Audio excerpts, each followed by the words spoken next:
Melody and I are about 8.5 years apart in age. There were 4 daughters in my family, and we were all very excited to have another baby in our house. I just remember being a really happy kid. She was fun. She was gregarious. She is someone everyone could love. Melody was very active in high school. She joined about every organization she qualified for. She was a cheerleader for about every sport she could be in. She was an amazing singer.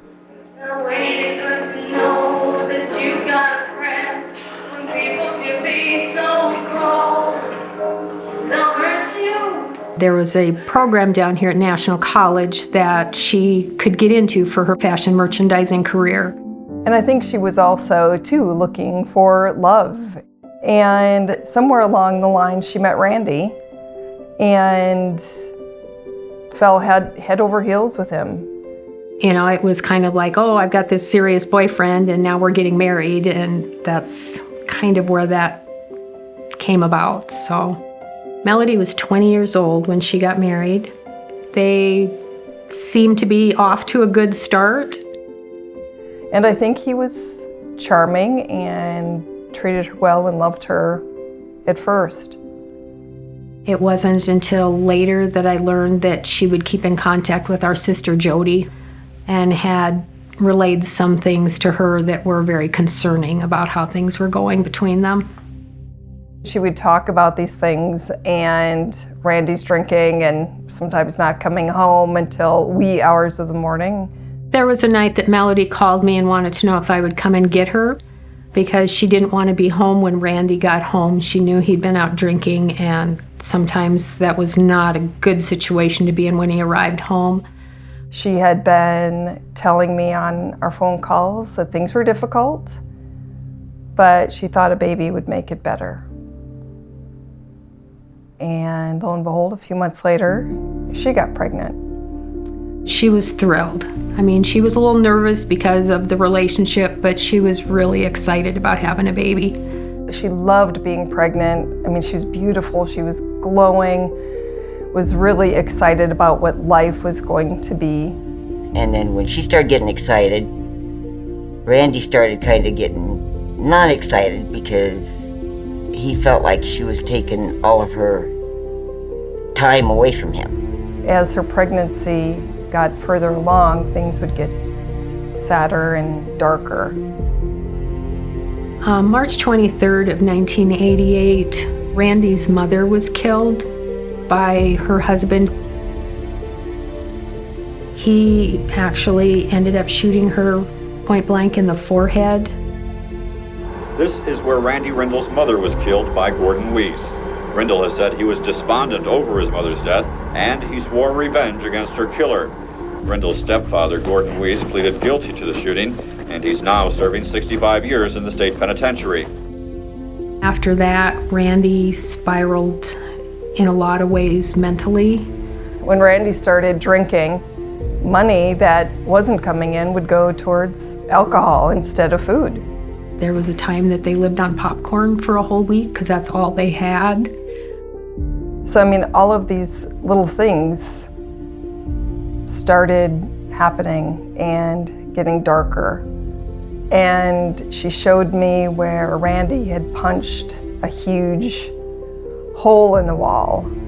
And I said, Mel, you know, this is not good. And she said, I know, he promises to be better, but he's got this gun. She was upset about him purchasing the gun, but she said she couldn't really stop him. It haunts me to this day.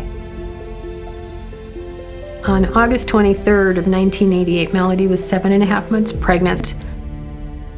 They had had an argument. He had hawked his dead mother's wedding rings, and that really was distressing to her that he would have done that.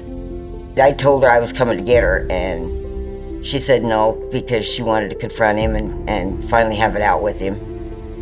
And so I didn't, but I wish I would have. And then the conversation turned bad, and then there was yelling and arguing. And the neighbor upstairs had heard some noises and then a loud bang.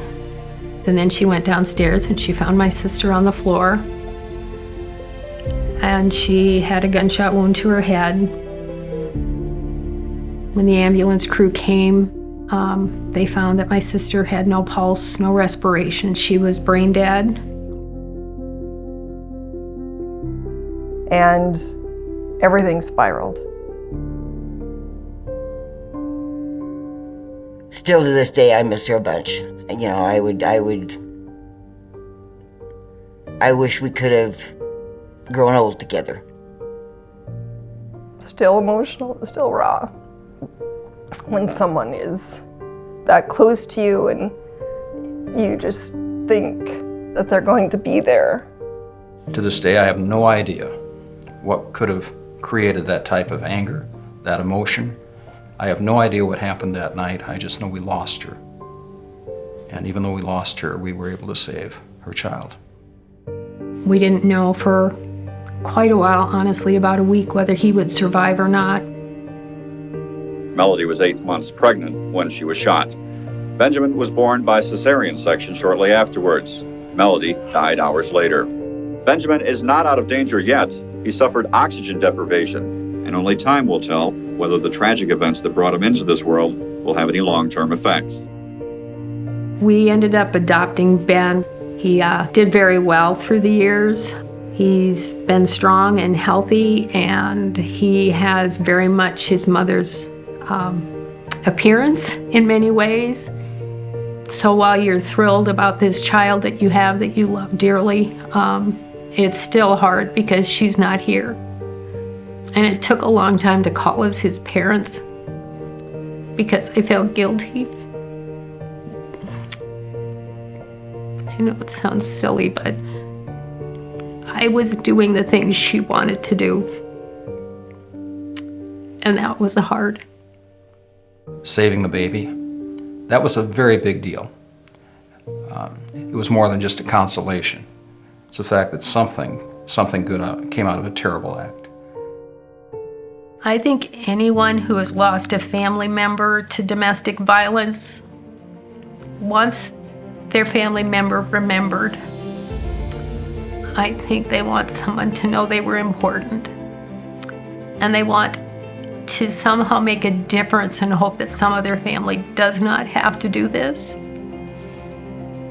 That maybe by speaking out and telling their story that it will help someone else have the courage to get out of a situation that puts them in danger, and that they would have the courage to find the people that know how to help them get out. And it's people and organizations like Bay Area Turning Point that are going to make that difference. This is why I give, this is why I encourage you to give, to make a difference, because survivors of domestic violence are everywhere. They are your neighbors, they are your children, they are your friends. Let's stop this. Let's end this now. Give, and let's make a difference together.